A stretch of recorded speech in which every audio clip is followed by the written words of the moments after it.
Assalamu alaikum. Bwana Yesu asifiwe. Ndugu zangu waandishi na Watanzania wote kwa ujumla, kama alivyotangulia msemaji wetu kututambulisha, sisi ni sehemu ya viongozi waliowahi kuwa ndani ya madaraka ya klabu ya Simba katika siku za nyuma. Lakini tuko hapa kwa muda huu kuungana na uongozi uliopo madarakani hivi sasa chini ya mwenyekiti wetu Bwana Murtaza Ali Mangungu.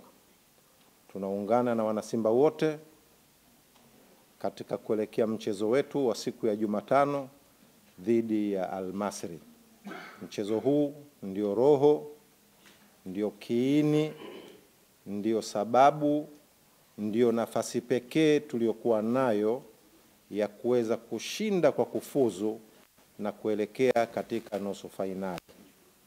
Klabu yetu mfululizo mara 7 imefika katika hatua hii ya robo fainali kama alivyozungumza Mr. Azim, lakini pia hii itakuwa tunakwenda mara ya 8 kwa sababu ya kwake yeye alifika fainali alipokuwa katika uongozi wake katika mashindano haya tukacheza hapa, lakini Mungu hakujalia siku ile hatukuweza kuchukua ubingwa, lakini tuliingia fainali chini ya kwake Mr. Azim Dewji.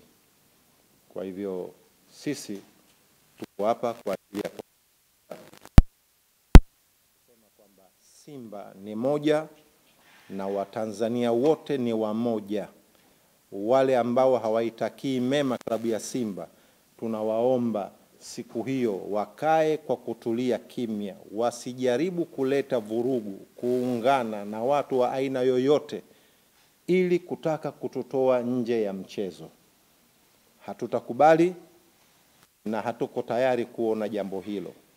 Zipo chokochoko nyingi sana ambazo zimekuwa zikiletwa na baadhi ya watu ambao si Simba, wamekuwa wakishiriki na wakiwepo katika makundi ya kuungana na watu ambao ni opponents wa kwetu, lakini wao wanajifanya wakati mwingine wanavaa jezi za Simba, na wako wengine ambao wanakuja na jezi zao hizo ili kutaka kuchagiza na kuifanya nchi ionekane kwamba mashabiki zao si watu wenye utaratibu. Simba sisi sio watu wa aina hiyo.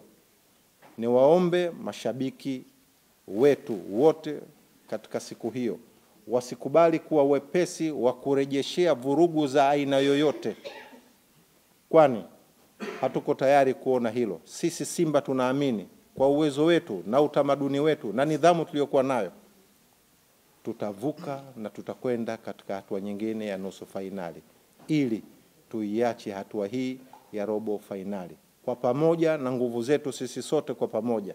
Kama ulivyoona wazee wangu wako nyuma hapa, tuko nao pamoja. Maana yake Simba ni kitu kimoja, hakuna tofauti yoyote, hakuna migongano ya aina yoyote. Sisi kauli yetu moja tu, kuvuka hatua hii ya robo fainali na kwenda katika hatua ya nusu fainali. Simba tunaweza, tena tunaweza sana. Mengi yamekwisha kusemwa na mzee Azim, kwa hivyo mimi nisigusie tena maeneo hayo, niwaachie na wenzangu wengine ili waje kuzungumza. Lakini Simba tunaweza kuvuka kama tutakuwa tuko tayari, na sisi tunasema kwamba tuko tayari. Simba nguvu moja. Simba tunavuka hatua ya nusu fainali. Asanteni sana waandishi.